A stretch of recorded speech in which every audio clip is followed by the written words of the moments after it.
is our great honor to introduce a pivotal figure in both International School of Beijing and BEIMUN itself. Our head of school, Mr. Rubenstein, as the leader of our school, has played a central role in not only shaping community here at SB, and the support of Model UN Nation has been unwavering. His leadership extends beyond administration to actively fostering an environment where students can engage in meaningful global discussions and leadership development. Mr. Rubenstein's commitment to education, collaboration, and global awareness has a lasting impact on our school and all students who have participated in BEIMUN over the years. We are truly fortunate to have his support and with great respect that we invite him to address us today. Please welcome Mr. Rubenstein to the podium.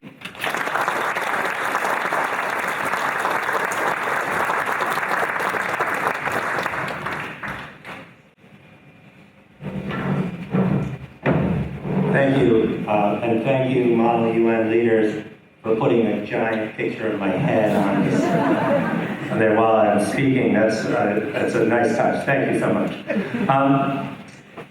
It is a privilege to address BEIMUN 32 today. Model UN, as was stated earlier, it is the International School of Beijing's oldest and most popular club. It's one we take seriously. Since 1993, BEIMUN gives our delegates an incredible platform to engage in important issues. Before we start, I just want to recognize the few people that are here today and the global community that is represented. So when I mention the country that you come from today, and not the country on your passport, but the country you traveled from, would your group stand up if you travel from that country this week and receive some applause? So, will all the delegates from Singapore please stand up?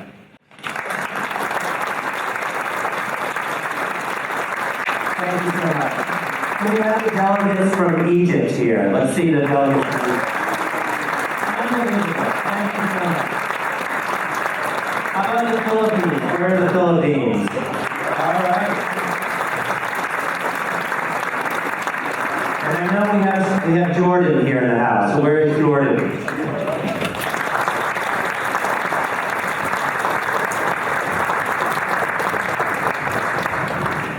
Okay, folks from Mongolia.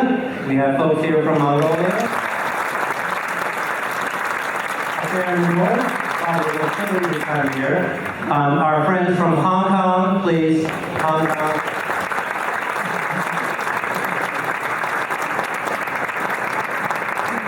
And then all of you from mainland China, please stand.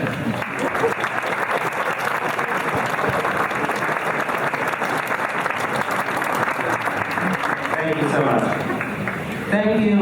It is truly a global gathering, and thank you for your willingness to tackle some of the world's most pressing challenges.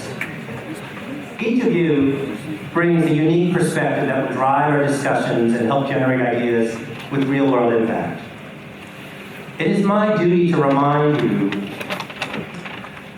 to remind every delegate about the incredible history of BEIMUN, where many of our BEIMUN alumni have gone on to be leaders in industry, academia, and of course, international relations.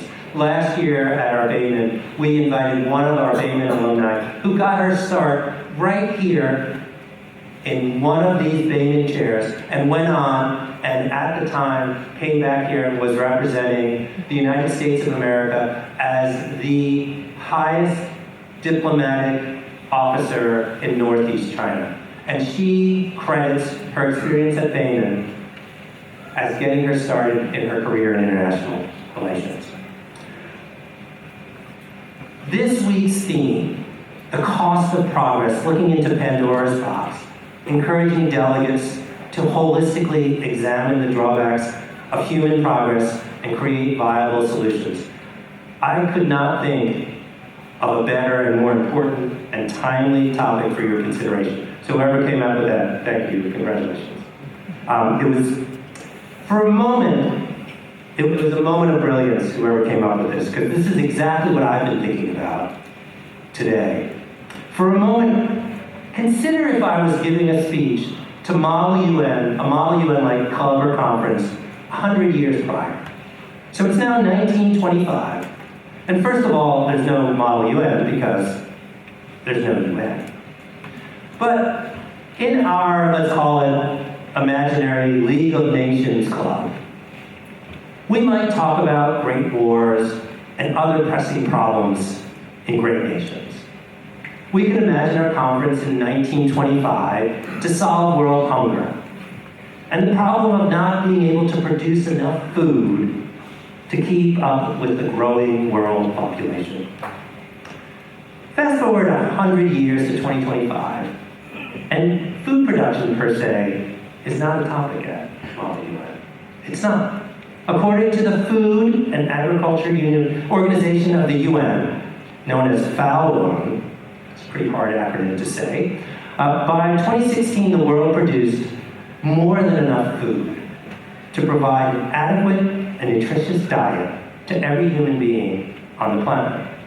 Now, typical topics in Model UN might be food security in conflict zones or reduction of factory farming, but not how to increase the amount of food to feed the world. While there are distribution issues, and 10% of the world lives in food insecurity, in pretty much every developed nation, we have more than enough food than the total population can consume. Today, you, future professionals in economically developed nations, most of you, are more likely to work on fighting the ills of food overabundance, heart disease, diabetes, etc., than food production. You are more likely to be a professional who deals with the ills of overproduced food than you are to go out and become a farmer or a food scientist.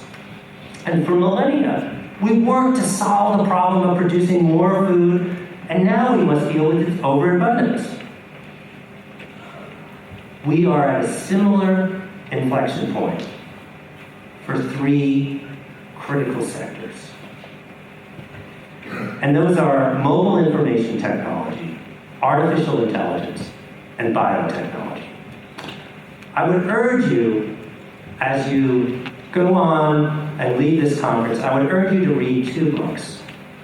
One is an incredible book, and it's on Bill Gates' reading list, and it's incredible. It's called The Coming Wave, Technology, Power, and the 21st Century's Greatest Dilemma by Mustafa Suleyman and Michael Bhaskar. And also The Anxious Generation, How the Great Rewiring of Childhood is Causing an Epidemic of Mental Illness by Jonathan Haidt.